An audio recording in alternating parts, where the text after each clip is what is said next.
Hello students, welcome to my channel Train Your Brain. Once again, I am ready to train your brain. Are you?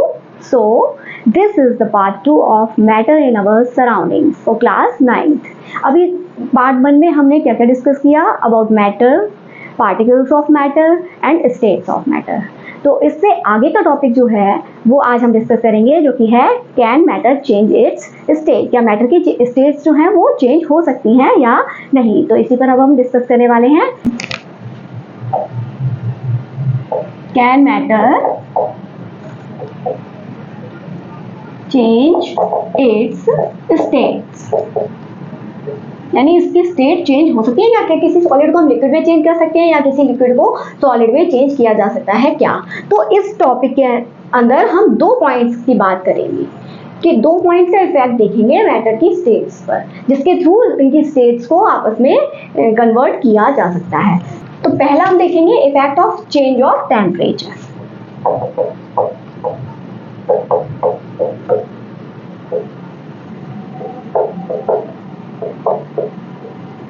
पहला क्या है हमारा topic. इस topic का सब topic है ये कि मैटर की जो स्टेट है वो आपस में चेंज की जा सकती है. ये आप जानते हैं, वाटर का एग्जांपल आपने पढ़ रखा है पहले ही. लेकिन वो किस तरह से चेंज होती है, क्या इफेक्ट रहता है और उसका कारण क्या रहता है, कि मतलब अगर आपने टेम्परेचर चेंज किया है तो स्टेट क्यों चेंज हो रही है, ये सब अब हम डिस्कस करने जा रहे हैं. तो सबसे पहले हम देखेंगे effect of change of temperature. तो यहाँ वाटर का ही एग्जांपल हम लेके चलेंगे और इसको एक एक्टिविटी के थ्रू समझेंगे. तो सबसे पहले आपको एक एक्टिविटी के थ्रू कैसे समझना है इसको. आप एक बीकर लेंगे, उसमें कुछ आइस क्यूब्स लेंगे और नीचे आप एक बर्नर लगाएंगे उसके. ये किसी स्टैंड, ये सारी चीजें आपको लेबोरेटरी में मिलती हैं. तो ये क्लैंप स्टैंड पर लगाकर और ये बर्नर से इसको इसके नीचे बर्नर लगा देंगे और फिर आप क्या करेंगे, ऐसे ही क्लैंप स्टैंड से फिक्स करके यहाँ पर एक लेबोरेटरी थर्मामीटर लगाएंगे. लेबोरेटरी थर्मामीटर जो है वो केल्विन में होता है, ठीक है. और एक इसमें ग्लास रॉड डाल देंगे. ग्लास रॉड जो है इसको स्टायर करने के लिए यानी घुमाने के लिए. तो ये जो है वो ग्लास रॉड है. इस तरह का हम कुछ अपना एपरेटस तैयार करेंगे. ये थर्मामीटर है, ये बीकर, ये आइस क्यूब्स हैं इसमें और ये बर्नर, ठीक है. इस तरह से हम अपना जो है एक्टिविटी या प्रैक्टिकल करके इसको समझेंगे, ठीक है. तो सबसे पहले हम क्या करते हैं इस चीज को समझने के लिए कि टेम्परेचर का क्या इफेक्ट रहता है सॉलिड की स्टेट्स पर. तो वाटर जो है तीनों स्टेट्स में मिलता है. तो अब हम यहाँ सीधे वाटर के एग्जांपल लेकर ही समझेंगे. तो सबसे पहले हम क्या करेंगे, बर्नर लगा दिया हमने, इसमें आइस क्यूब्स डाल दिए, थर्मामीटर लगा दिया है. तो अब हम क्या देखेंगे कि जैसे ही आप इसको टेम्परेचर इंक्रीज करने लगते हैं किसी सॉलिड का, तो क्या होता है कि सॉलिड जो है वो क्या होने लगता है, मेल्ट होने लगता है. आपको पता है कि आइस जो है मेल्ट होने लगती है टेम्परेचर बढ़ाने से. तो अब हम क्या देखेंगे, जिस पॉइंट पर मेल्ट होना शुरू हो रही है आपकी आइस, तो थर्मामीटर की रीडिंग उस समय ले लेंगे. दूसरी रीडिंग हम तब लेंगे जब आइस जो है पूरी तरह मेल्ट हो चुकी है. थर्ड टाइम हम टेम्परेचर कब नोट करेंगे, जब आपका वाटर जो है वो बॉयल होना शुरू होता है और फिर उसके थोड़ी देर बाद का भी टेम्परेचर. इस तरह से 4 बार हम टेम्परेचर की रीडिंग लेंगे. और क्यों लेंगे ये मैं अभी आपको बताती जाती हूँ. तो अभी मैंने आपको बताया था कि ये जो पार्टिकल्स के बारे में बताया था ना, मैटर के पार्टिकल्स के बारे में, तब मैंने आपको 2 पॉइंट बताए थे कि मैटर के पार्टिकल्स को अगर टेम्परेचर उनका इंक्रीज करते हैं तो उनमें जो वाइब्रेशंस होते हैं यानी जो मूवमेंट होता है वो कैसे हो जाते हैं, फास्ट हो जाते हैं, पहले से तेज होने लगते हैं, क्योंकि उनकी काइनेटिक एनर्जी जो है वो भी इंक्रीज हो जाती है. तो ऐसा ही यहाँ पर होता है कि ये जो सॉलिड के पार्टिकल्स हैं यानी कि आइस क्यूब्स हैं, इनके जो मॉलिक्यूल्स हैं इनकी काइनेटिक एनर्जी कैसी होने लगेगी, तेज हो जाएगी, इंक्रीज हो जाएगी. यानी वो जोर जोर से जो है मूवमेंट उनमें होने लगेगा. तो क्या होगा, मूवमेंट तेज हुआ तो इस वजह से उनका इंटरमॉलिक्यूलर स्पेस जो है वो पहले से बढ़ जाएगा. और यानी कि वो फ्री थोड़ा सा तेजी से मूवमेंट करेंगे तो उन्हें ज्यादा स्पेस मिलने लगेगा इधर उधर घूमने के लिए. तो उनकी जैसे ही काइनेटिक एनर्जी मिलेगी वो तेजी से चलेंगे, तो तेजी से चलेंगे तो उनका इंटरमॉलिक्यूलर स्पेस भी बढ़ेगा. इसीलिए उनकी जो है वो स्टेट भी चेंज होगी, यानी कि वो सॉलिड से लिक्विड में चेंज होंगे. ऐसा ही फिर टेम्परेचर हम और इंक्रीज करते जाएंगे तो काइनेटिक एनर्जी और इंक्रीज होती जाएगी, तो वो जो लिक्विड है उसके मॉलिक्यूल्स जो हैं वो और दूर दूर होंगे, और फिर एक कंडीशन ऐसी आएगी जब वो इतनी दूर दूर हो जाएंगे कि उनका इंटरमॉलिक्यूलर जो फोर्स है, वो अट्रैक्शन फोर्स जो है वो ब्रेक हो जाएगा और वो फ्री टू गो एनीवेयर हो जाएंगे, यानी कि वो स्टीम में चेंज हो जाएगा। तो ये बात आपको समझ में आई कि क्यों होता है चेंज। ठीक है, अब हम एक बात और समझेंगे, जैसे जिस पॉइंट पर आपने नोट किया ना पहला टेम्परेचर, वो टेम्परेचर कहाँ है, जब मेल्ट होना शुरू हो रही है आइस, तो उसका टेम्परेचर आपका आएगा 0 डिग्री सेंटीग्रेड, या केल्विन में आप यहाँ पर अगर नाप रहे हैं तो आपका आएगा 273.16 केल्विन। ये होता है मेल्टिंग पॉइंट ऑफ आइस। ठीक है, और मेल्टिंग पॉइंट आइस जो होता है इसको कन्वीनियंटली हम 273 केल्विन भी लिखते हैं, क्योंकि कैलकुलेशन वगैरह में 0.16 से दिक्कत होती है, तो ये इसको राउंड फिगर में चेंज कर लिया जाता है। तो ये जो है ये क्या हो गया, मेल्टिंग पॉइंट। तो मेल्टिंग पॉइंट क्या हुआ किसी भी सॉलिड का, जिस टेम्परेचर पर वो सॉलिड जो है वो मेल्ट होना शुरू हो जाए, यानी कि लिक्विड में चेंज होना शुरू होता है, वही कहलाता है उसका मेल्टिंग पॉइंट। या इसको इस तरह से हम डिफाइन करेंगे, the temperature which is required for melting and A solid into liquid is called melting point of that solid. तो इस तरह से आइस का यानी वाटर का जो मेल्टिंग पॉइंट क्या हुआ, 273 केल्विन। तो ये जो है इतनी बात आपको समझ आई ना कि ये लिक्विड में कैसे चेंज हुआ। एक बात और यहाँ पर, जो ये जो मेल्टिंग पॉइंट वाली बात हुई, जिस पॉइंट पर जिस समय कोई सॉलिड लिक्विड में चेंज होना शुरू होता है यानी मेल्ट होना शुरू होता है, तो उस पॉइंट को फ्यूजन भी कहते हैं। जैसे मेल्टिंग की जगह वहाँ फ्यूजन वर्ड भी यूज होता है, मेल्टिंग ऑफ द सॉलिड या फिर fusion of the solid, melting उस फ्यूजन भी बोलते हैं। ठीक है, अब हम एक बात और, मैंने अभी बोला था आपको दूसरी टाइम पर आपको कब टेम्परेचर नोट करना है, जब पूरी आइस जो है वो मेल्ट हो जाए, तो उस समय आप टेम्परेचर देखेंगे तो भी आपको टेम्परेचर मिलेगा 273 केल्विन यानी 0 डिग्री सेंटीग्रेड। अब 0 डिग्री सेंटीग्रेड टेम्परेचर वहां पर भी है, लेकिन आप तो लगातार वहां नीचे से उसको हीट अप कर रहे हैं, तो ये जो हीट है वो कहाँ जा रही है, हीट कहाँ जा रही है, आप लगातार उसको हीट अप कर रहे हैं, तो वो हीट पता है कहाँ जा रही है, वो हीट जो है वो एब्जॉर्ब कर रहे हैं आइस के मॉलिक्यूल्स यानी सॉलिड के मॉलिक्यूल्स। एब्जॉर्ब क्यों कर रहे हैं, अपनी काइनेटिक एनर्जी को इंक्रीज करने के लिए। तो ये जो हीट जो एब्जॉर्ब हो रही है मॉलिक्यूल्स के द्वारा सॉलिड्स के, ये कहलाती है लेटेंट हीट, क्योंकि ये हीट यूज तो हो रही है लेकिन टेम्परेचर बढ़ नहीं रहा है वहां पर, इसलिए ये जो है हिंदी में बोलते हैं इसको गुप्त ऊष्मा। तो लेटेंट हीट ऑफ फ्यूजन बोलते हैं इसको, या मेल्टिंग, क्योंकि यहाँ पर ये जो मेल्ट होने के लिए जो यूज हो रहा है ना जो भी हीट है, तो ये कहलाती है latent heat of fusion. Latent heat of fusion क्या होती है कि 1 किलोग्राम सॉलिड को मेल्ट करने के लिए जितनी भी हीट आपको चाहिए वो कहलाती है लेटेंट हीट ऑफ फ्यूजन। अब आप जब सारी आपकी लिक्विड में चेंज हो गई आइस, अब लिक्विड जो है वो पूरी तरह से जो आइस है वो लिक्विड में चेंज हो गई यानी वाटर में चेंज हो गई है। अब उस लिक्विड को अब आप और हीट अप करेंगे तो अब टेम्परेचर इंक्रीज होना शुरू होगा आपके थर्मामीटर में, यानी 0 डिग्री सेंटीग्रेड या फिर 273 केल्विन से बढ़ेगा। अब आपको पता है कि बॉइलिंग पॉइंट कितना होता है वाटर का, 100 डिग्री सेंटीग्रेड। ये जो है 273 केल्विन जो है वो इक्वल होते हैं 0 डिग्री सेंटीग्रेड के। तो अगर तो आपका बॉइलिंग पॉइंट क्या निकल के आएगा, 373 केल्विन निकल के आएगा यहाँ पर। तो 373 केल्विन पर जैसे ही पहुंचेगा आपका टेम्परेचर, वैसे ही वाटर जो है वो बॉयल होना शुरू हो जाएगा, बॉयल होना शुरू हो जाएगा, यानी कि बॉइलिंग पॉइंट वो उसका क्या हो गया, बॉइलिंग पॉइंट। तो बॉइलिंग पॉइंट क्या होती है, heat energy required for a liquid to start boiling is called the boiling point of a liquid। तो ये जो है वो boiling point हो जाता है वाटर का। ठीक है, तो जैसे ही 373 केल्विन पर आपका वो पहुंचेगा तो वहां बॉयल होना शुरू हो जाएगा वाटर, और बॉयल जैसे ही होना शुरू होता है तो आपको पता है वाटर जो है चेंज होने लगता है धीरे धीरे गैसियस फॉर्म में। क्यों, क्योंकि वहां पर वाटर जो है वो उसकी काइनेटिक एनर्जी उसके मॉलिक्यूल्स की इतनी ज़्यादा हो जाती है कि वो फ्री हो जाते हैं। तो ये जो वेपोराइजेशन है वो एक बल्क प्रोसेस होती है। बल्क प्रोसेस यानी बहुत फास्ट होती है, वो जल्दी जल्दी से, यानी एक साथ कई मॉलिक्यूल्स जो है वो फ्री होना शुरू हो जाते हैं। अब आप देखेंगे कि आप लगातार हीट अप करते रहेंगे उस वाटर को, तो क्या होगा, बॉइलिंग पॉइंट के बाद फिर उसका टेम्परेचर बढ़ना बंद हो जाएगा, यानी कि टेम्परेचर तो रहेगा 373 डिग्री केल्विन ही रहेगा, लेकिन क्या होगा, वाटर का जो लेवल है वो धीरे धीरे कम होता जाएगा, यानी वाटर जो है वो वेपोराइज होता रहेगा। तो अब ये जो है, ये कंडीशन जो है, तो अब ये हीट कहाँ जा रही है, तो ये हीट कहलाती है latent heat of vaporisation of vaporisation.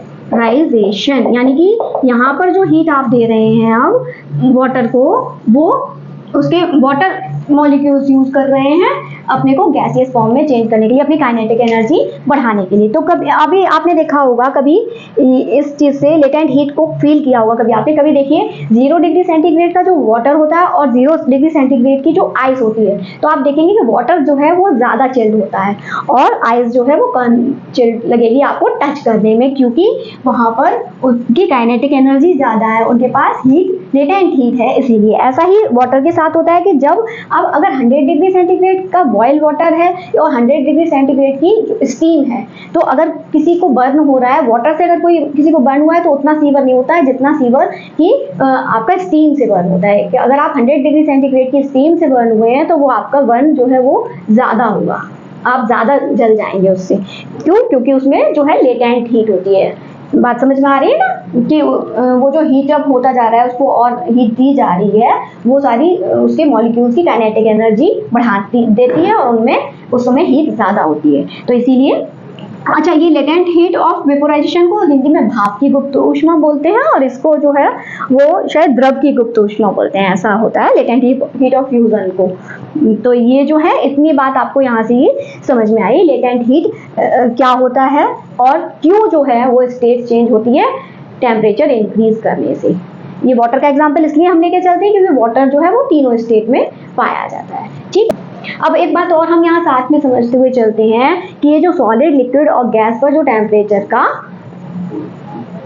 जो है वो इफेक्ट आपने देखा यहाँ पर, ठीक है। लेकिन एक चीज और देखेंगे हम यहाँ कि कोई कोई ऐसे सॉलिड ऐसे होते हैं, सॉलिड ऐसे होते हैं जो कि उनको हीट अप करने से वो लिक्विड फॉर्म में चेंज नहीं होती है, डायरेक्ट वेपर बन जाती है उनकी, यानी कि डायरेक्ट स्टीम या वेपर में चेंज हो जाती है, यानी डायरेक्ट गैसियस फॉर्म में आ जाते हैं। तो इस प्रोसेस को कहा जाता है सब्लिमेशन। इसके एग्जांपल भी आपने देखा होगा, कपूर समझते हैं ना आप लोग, कपूर सबने देखा होगा, सबके घरों में यूज होता है, पूजा घर में यूज होता है सभी के यहाँ। तो कपूर का केमिकल नेम होता है अमोनियम क्लोराइड। तो इसको भी आप एक प्रैक्टिकल से देख सकते हैं कुछ इस तरह से। ऐसे ही आप ये स्टैंड पर एक चाइना डिश लेंगे और नीचे बर्नर लगाएंगे। चाइना डिश ये जो है वो आपको मिल जाती है लैब में।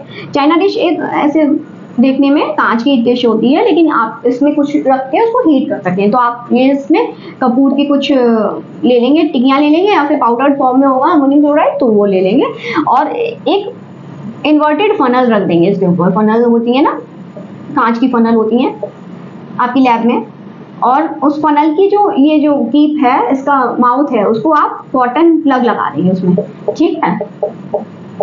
कॉटन प्लग लगा दिया और ये क्या है, कैम्फोर, इंग्लिश में कैम्फोर बोला जाता है कपूर को, और ये वही बर्नर और स्टैंड है। तो अगर आप इसको हीट करेंगे तो आप क्या देखेंगे कि ये जो है कैम्फोर, उसकी वेपर्स आपको इस फनल के अंदर दिखाई देंगी, क्योंकि अगर आप यहाँ कॉटन प्लग नहीं लगाएंगे तो फिर वो आपको वेपर्स जो है वो नहीं दिखाई देंगी। तो इसमें दोनों फॉर्म में आपको कैम्फोर दिखाई देगा, कपूर दिखाई देगा, अगर आप इस तरह से करके देखेंगे। वेपर फॉर्म यहाँ ऊपर साइड दिखाई देगी और यहाँ थोड़ा सा बर्न हो रहा होगा, यानी हीट अप होके थोड़ा सा सॉलिड फॉर्म में होगा, थोड़ा सा आपको दिखाई देगा। तो इस प्रोसेस को कहते हैं सब्लिमेशन। क्या कहलाती है ये, सब्लिमेशन। और इसका वाइस वर्सा, यानी कि इसका रिवर्स प्रोसेस भी अगर हो, यानी कोई लिक्विड डायरेक्ट सॉलिड में चेंज हो रहा है विदाउट चेंजिंग इनटू लिक्विड, तो वो प्रोसेस भी सब्लिमेशन कहलाती है। वाइस वर्सा रहती है ये, यानी कि solid to gas and gas to solid अगर कन्वर्जन हो रहा है किसी भी मैटर की स्टेट में, तो वो प्रोसेस कहलाती है सब्लिमेशन, ठीक है। तो इसको एक हम डायग्राम से ये चीज समझ लेते हैं कि किस प्रोसेस को क्या बोला जाता है, ठीक है।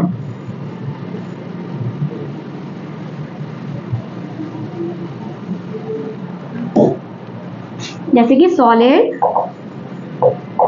Liquid and gas. अगर इनका स्टेट्स जो है आपस में चेंज हो रही हैं, तो अभी अभी मैंने बताया ना कि गैस अगर सॉलिड में चेंज हो गई और सॉलिड अगर गैस में डायरेक्ट चेंज हो रहा है तो ये प्रोसेस कहलाती है सब्लिमेशन। दोनों तरफ से इसको सब्लिमेशन ही बोला जाएगा।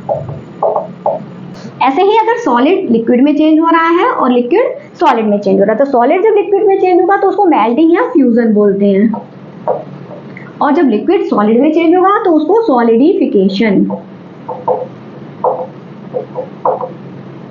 ठीक है। और इसी तरह से लिक्विड गैस में चेंज होगा तो उसको बोला जाता है वेपोराइजेशन, और गैस जब लिक्विड में चेंज होती है तो उसको बोला जाता है कंडेंसेशन।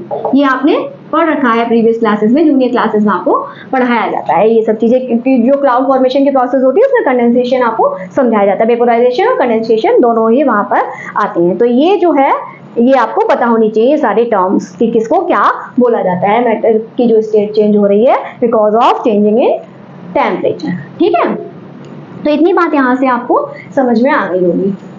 अब हम इसी की सेकेंड फॉर्म की बात कर लेते हैं। फर्स्ट फॉर्म की बात कर ली आपने, इसकी सब टॉपिक था ना can matter change it's state, तो इसका फर्स्ट टॉपिक तो आपका था effect of change of temperature. अब हम दूसरा इसका सब टॉपिक क्या लेंगे, effect of change of pressure. तो प्रेशर का जो है वो चेंज, अगर प्रेशर चेंज करते हैं हम किसी मैटर का तो उसका क्या इफेक्ट रहता है मैटर की स्टेट पर। तो प्रेशर का इफेक्ट जो है वो मेनली गैसेस पर देखने को मिलता है कि अगर किसी गैस को आप हाईली कंप्रेस करें, यानी कि उस पर प्रेशर एक्सर्ट करेंगे विद लो टेम्परेचर, तो वो गैस जो है वो लिक्विफाइड फॉर्म में आ जाती है, यानी लिक्विफाइड हो जाती है। लिक्विफाइड हो जाती है, कब हो जाती है कोई गैस लिक्विफाइड, जब उसको आप लो टेम्परेचर पर हाई प्रेशर रखेंगे। ठीक है, हाई प्रेशर, टेम्परेचर लो होगा लेकिन प्रेशर कैसा होगा, ज्यादा, किसका, किसी गैस का, तो वो गैस क्या होगी, लिक्विफाइड हो जाएगी, यानी लिक्विड फॉर्म में चेंज हो जाती है। इसके एग्जांपल अभी मैंने बोला ही था आपको कि कंप्रेस करके गैसेस को जो है वो फिल किया जाता है सिलेंडर्स में अपने यूज के लिए। ऐसे ही आपने एक सुना होगा ड्राई आइस। ड्राई आइस समझते हैं ना आप क्या होती है, नहीं समझते, तो ये जो है कार्बन डाइऑक्साइड गैस जो होती है उसको जो है कंप्रेस करके जो है उसको जब कंप्रेस किया जाता है विद लो टेम्परेचर तो वो लिक्विफाइड ना होकर क्या होती है, सीधा सॉलिड में चेंज हो जाती है, सॉलिड फॉर्म में आ जाती है। तो इसी, और जब उसको फिर रिलीज किया जाता है ऐसी एटमॉस्फेरिक प्रेशर पर रिलीज करेंगे अगर हम उसको, तो वो जो है डायरेक्ट गैस में कन्वर्ट हो जाती है, लिक्विड में नहीं चेंज होती है, तो इसीलिए उसको ड्राई आइस बोला जाता है। ठीक है, तो इतना ये सब आपको यहाँ से समझ में आया होगा। अब हम चलेंगे अपने नेक्स्ट पॉइंट पर, अभी इसमें और टॉपिक भी हैं। तो अब इस चैप्टर में एक और टॉपिक आपका आता है इवेपोरेशन। ये इवेपोरेशन भी यहाँ पर हम समझते हुए चलेंगे कि इवेपोरेशन क्या होता है। ये आपने समझ ली ना, स्टेट्स कैसे चेंज हो रही हैं। तब जल्दी से हम इवेपोरेशन भी समझ लेते हैं।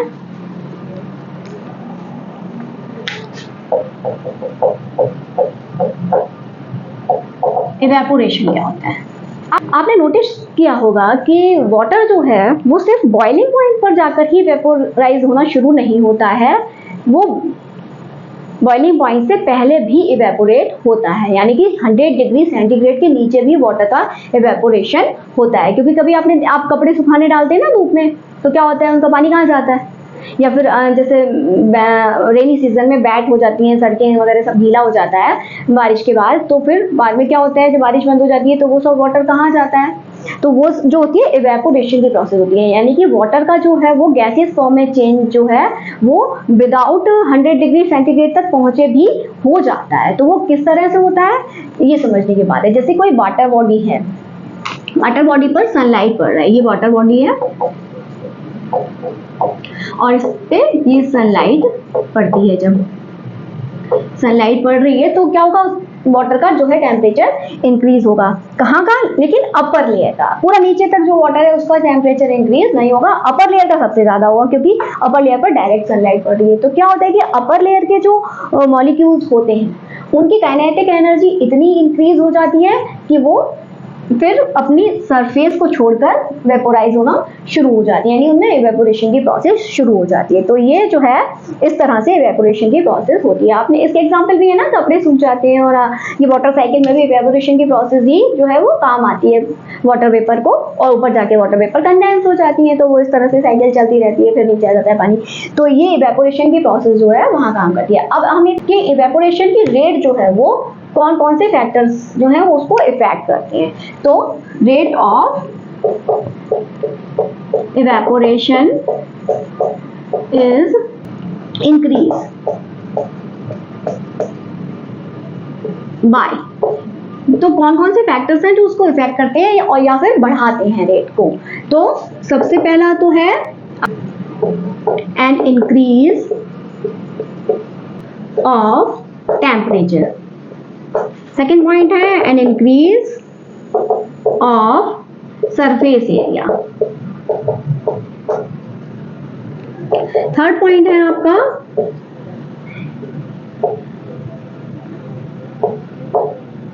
N increase in wind speed, and fourth point है अ डिक्रीज इन ह्यूमिडिटी। तो ये कुछ फैक्टर्स हैं जो अफेक्ट करते हैं इवेपोरेशन की रेट को या स्पीड को। तो यहाँ पर हम ये डिस्कस करेंगे कि किस वजह से इंक्रीज होती है इवेपोरेशन की रेट। तो ये फैक्टर्स तो ये हैं चार के, temperature, surface area, wind speed and humidity. तो और ये इनमें किस में इंक्रीज होता है और किस में डिक्रीज होता है, जिस वजह से इवेपोरेशन की प्रोसेस जो है वो बढ़ जाती है। तो सबसे पहले हम देखेंगे एन इंक्रीज ऑफ टेम्परेचर। आपने ये तो फील किया ही होगा कि जहाँ टेम्परेचर ज्यादा है वहाँ इवेपोरेशन तेजी से होता है। जैसे कि आपने देखा है ना, जैसे कि बहुत ज्यादा गर्मी का जो सीजन होता है, मंथ्स होते हैं आपके मई जून के, तो इनमें जो है टेम्परेचर ज्यादा होता है हमारे एटमॉस्फेयर का। तो इन दिनों वाटर जो है वो जल्दी वेपोराइज होता है। आपने या आप कपड़े सूखने डालते हैं ना तो फटाफट से सूख जाते हैं ना ऐसे मौसम में। तो ये इस वजह से, क्योंकि उन दिनों टेम्परेचर जो है इंक्रीज होता है। या फिर कभी आप कहीं छाया में डालें कपड़े सूखने या फिर डायरेक्ट सनलाइट में डालें, तो आप क्या देखेंगे कि जो डायरेक्ट सनलाइट में कपड़े पड़े हुए हैं आपके वो जल्दी सूखते हैं, और जो छाया में कपड़े पड़े हुए हैं वो देर में सूखते हैं। तो इससे ये प्रूव हो रहा है कि जो टेम्परेचर अगर आपका ज्यादा है तो आपका वेपोराइजेशन की यानी इवेपोरेशन की रेट भी जो है वो वहाँ ज्यादा रहेगी।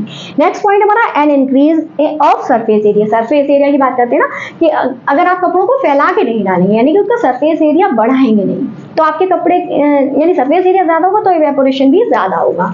वो कैसे? क्योंकि अपर सरफेस से ही इवेपोरेट होना शुरू करते हैं। इसका एग्जाम्पल आप देख सकते हैं कि आप किसी टेस्ट ट्यूब में वाटर लें और एक पेट्री डिश में वाटर लें, और उसको या सनलाइट में या अपने रूम में भी अगर आप छोटे, तो आप क्या देखेंगे, पेट्री डिश का वाटर जो है वो जल्दी इवेपोरेट होगा, और जो आपने टेस्ट ट्यूब में वाटर लिया है वो देर में इवेपोरेट होगा। तो क्यों? क्योंकि उसका सरफेस एरिया कम है, यानी ऊपरी जो परत है उसकी वो बहुत छोटी सी, टेस्ट ट्यूब में इतना छोटा सा आएगा और पेट्री डिश में पानी फैला होगा। तो इसीलिए जो हम लोग कपड़े जब आप धो के फैलाते क्यों उनको, तो फैलाने का कारण यही रहता है हमको कि उसका सरफेस एरिया बढ़ा देते हैं हम फैला के, जिससे कि उसमें वेपोराइजेशन की प्रोसेस जो है वो बढ़ जाती है, वाटर का इवेपोरेशन जल्दी हो जाता है। थर्ड पॉइंट हमारा N increase in wind speed. ये भी आपने फील किया होगा कि कभी विंडी डे होता है यानी हवा वाला दिन होता है, तो उस दिन आपके कपड़े जो हैं वो जल्दी सूखते हैं, और अगर किसी दिन हवा कम चल रही है तो उस दिन उतनी जल्दी नहीं सूखते हैं कपड़े। तो ये भी एक फैक्टर है विंड स्पीड भी, कि अगर विंड स्पीड ज़्यादा होती है तो वो इवेपोरेशन की रेट को बढ़ा देती है। ऐसे ही फोर्थ पॉइंट है हमारा ए डिक्रीज इन ह्यूमिडिटी। हमारे एटमॉस्फेयर में ह्यूमिडिटी होती है, वो आप सब समझते हैं। तो अगर हमारे एटमॉस्फेयर में वाटर वेपर की जो अमाउंट होती है उसको ह्यूमिडिटी बोला जाता है। तो अगर ह्यूमिडिटी ज़्यादा है हमारे एटमॉस्फेयर में तो इवेपोरेशन कम होगा, और अगर ह्यूमिडिटी पहले से ही कम है यानी डिक्रीज है, ह्यूमिडिटी कम है हमारे एटमॉस्फेयर में, तो इवेपोरेशन की रेट बढ़ जाएगी। क्यों? आपने देखा होगा ना कि रेनी सीजन में जो है आपके कपड़े देर में सूखते हैं, क्योंकि एटमॉस्फेयर में ह्यूमिडिटी होती है उन दिनों। और आपके मई जून के सीजन में, अप्रैल में जून, इन दिनों कपड़े जो है फट से सूख जाते हैं, क्योंकि इन दिनों क्या होता है, ह्यूमिडिटी जो है वो एसिडिटी कम होती है। तो ह्यूमिडिटी का ऐसा है कि एटमॉस्फेयर में एक लेवल तक ही ह्यूमिडिटी रह सकती है। अगर वहाँ पर इनफ ह्यूमिडिटी है आपके एटमॉस्फेयर में तो आपकी वहाँ इवेपोरेशन ना के बराबर भी होता है। ठीक है, तो इस तरह से ये जो है फैक्टर्स हैं जो कि इफेक्ट करते हैं इवेपोरेशन की रेट को। अब नेक्स्ट इसमें एक चीज और हम समझते हुए चलेंगे कि how does evaporation cause cooling, कि इवेपोरेशन की प्रोसेस जहाँ हो रही होती है वहां पर जो है एटमॉस्फेयर कूल क्यों लगता है हमें। तो उसका एक रीजन है कि जहाँ पर भी इवेपोरेशन की प्रोसेस हो रही होती है वहाँ जो है वाटर मॉलिक्यूल्स जो हैं जिनको इवेपोरेट होना है वो एटमॉस्फेयर की जो हीट है उसी को एब्जॉर्ब करते हैं अपनी काइनेटिक एनर्जी बढ़ाने के लिए। तो इसी वजह से वहाँ का एटमॉस्फेयर जो है वो थोड़ा कूल हो जाता है। तो इसमें आप लोग एग्जांपल देखेंगे जैसे कि आपको गर्मियों में रेस्पिरेशन ज़्यादा होता है यानी कि पसीना ज़्यादा आता है, तो आप जो है वो क्या होता है आपको जब पसीना ज़्यादा आता है तो वो प्रोसेस जो है आपकी बॉडी को कूल रखने के लिए होती है। और कॉटन क्लॉथ आप पहनते हैं गर्मियों में, इसीलिए आप कॉटन क्लॉथ पहनते हैं क्योंकि कॉटन क्लॉथ जो है वो गुड एब्जॉर्बेंट होते हैं और वाटर, तो वो जो आपका स्वेट है वो वाटर फॉर्म में ही होता है, तो वो जो है कॉटन क्लॉथ जो है एब्जॉर्ब कर लेते हैं और फिर वो जो एब्जॉर्ब वाटर है या स्वेट है जो वो आपकी बॉडी से ही टेम्परेचर जो है वो लेता है, किस लिए, खुद को इवेपोरेट होने के लिए। उस वाटर को या उस स्वेट को इवेपोरेट होने के लिए कहाँ से आपको हीट मिलती है, आपकी बॉडी हीट मिलती है। तो जब आपकी बॉडी हीट रिलीज करेगी उनको देगी तो आपकी बॉडी को कूल फील होगा। ऐसे ही जो नेल पॉलिश रिमूवर होता है लिक्विड वाला वो एसीटोन होता है, तो कभी आपके हाथ पे वो गिर जाए तो क्या होता है वो भी जल्दी से इवेपोरेट होने लगता है, तो वो आपके हाथ में ठंडा ठंडा लगता है ना वो, तो वो इसी वजह से क्योंकि आपकी बॉडी से वो टेम्परेचर ले रहा है इवेपोरेट होने के लिए, काइनेटिक एनर्जी बढ़ाने के लिए वो टेम्परेचर कहाँ से गेन कर रहे हैं उस एसीटोन के पार्टिकल्स, आपकी बॉडी से। इसीलिए आपकी बॉडी को फील होता है ठंडा, और ज्यादा ठंडा ठंडा क्यों फील होता है, क्योंकि वो बहुत तेजी से इवेपोरेट होते हैं, तो ज्यादा जल्दी से आपकी बॉडी से हीट जो है वो ले रहे होते हैं। ठीक है, तो इतना आपको इवेपोरेशन के बारे में आज समझ में आया होगा। अब हम एक टॉपिक पर और बात करेंगे यहाँ पर कि 3 स्टेट्स तो आप प्रीवियस क्लास से समझते आ रहे हैं। अब आज मैं आपको मैटर की 2 स्टेट्स के बारे में और बताऊंगी, यानी मैटर जो है और 2 स्टेट्स में भी पाया जाता है, यानी फोर्थ स्टेट जो है मैटर की उसका नाम है प्लाज्मा। प्लाज्मा के जो पार्टिकल्स होते हैं वो सुपर एक्साइटेड और सुपर एनर्जेटिक होते हैं in the ionised gas form, यानी आयोनाइज्ड गैस की फॉर्म में होते हैं और super excited and super energetic होते हैं वो, तो वो फॉर्म कहलाती है प्लाज्मा। तो उस फॉर्म में क्या होता है वो जो जब आयोनाइज्ड होते हैं तो वो एकदम लाइट एमिट करने लगते हैं और ग्लो करने लगते हैं। तो ऐसा कब होता है कि आपने फ्लोरेसेंट ट्यूब और ये आपने नियॉन साइन बल्ब देखे होंगे, तो इनमें क्या होता है, इनमें अंदर जो है नियॉन गैस भरी होती है नियॉन साइन बल्ब्स में, और ये जो फ्लोरेसेंट ट्यूब्स होती हैं, फ्लोरेसेंट ट्यूब में आपकी भरी होती है हीलियम गैस। तो ये जो हीलियम गैस और नियॉन गैस हैं, जब इनमें से इलेक्ट्रिसिटी पास होती है तो क्या होता है, ये इनके मॉलिक्यूल्स जो है वो आयन की फॉर्म में आ जाते हैं, और आयन की फॉर्म में आकर वो ज़्यादा एनर्जेटिक हो जाते हैं, ज़्यादा जो एक्साइटेड हो जाते हैं और वो एकदम से ग्लो करना शुरू कर देते हैं, इसीलिए आपको जो है फ्लोरेसेंट ट्यूब वगैरह से लाइट एमिट होती हुई दिखाई देती है। और इसी तरह से ये जो स्टार्स जो हैं वो आपको ग्लो करते हुए दिखाई देते हैं क्योंकि उनका टेम्परेचर बहुत हाई होता है, और वहाँ पर भी जो इनर्ट गैसेस होती हैं वो प्लाज्मा फॉर्म में आ जाती हैं और फिर वो ग्लो करना शुरू कर देती हैं। नेक्स्ट जो 5th फॉर्म होती है वो कहलाती है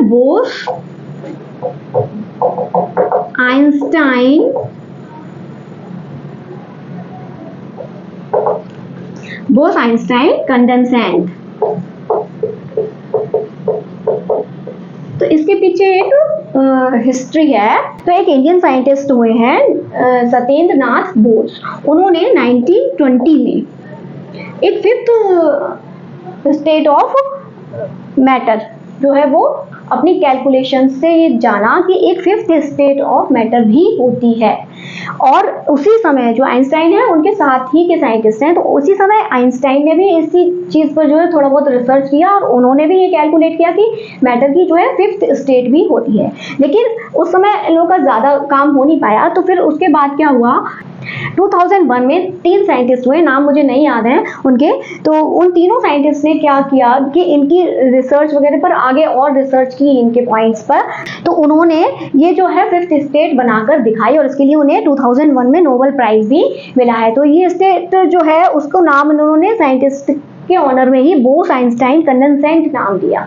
तो इसमें क्या करते हैं कि वो किसी गैस को बहुत ही लो डेंसिटी पर उसको कूल करते हैं तो वो कंडेंस हो जाती है, तो इसीलिए उसका नाम रखा इन्होंने बोस आइंस्टाइन कंडेंसेट, और इसको जो है BEC बोलते हैं। ठीक है, तो इसे बनाने के लिए टेम्परेचर भी सुपर लो रखना पड़ता है और डेंसिटी भी गैस की सुपर लो रखनी पड़ती है। डेंसिटी सुपर लो मतलब किसी नॉर्मल डेंसिटी से 100,000 पार्ट, जो नॉर्मल डेंसिटी होती है एटमॉस्फेरिक प्रेशर पर किसी गैस की नॉर्मल डेंसिटी होती है उससे 100,000 उसका पार्ट करके, यानी कि बहुत ज़्यादा ही लो करके उसकी डेंसिटी, और फिर उसको जो है कूल किया जाता है बहुत ही लो टेम्परेचर पर।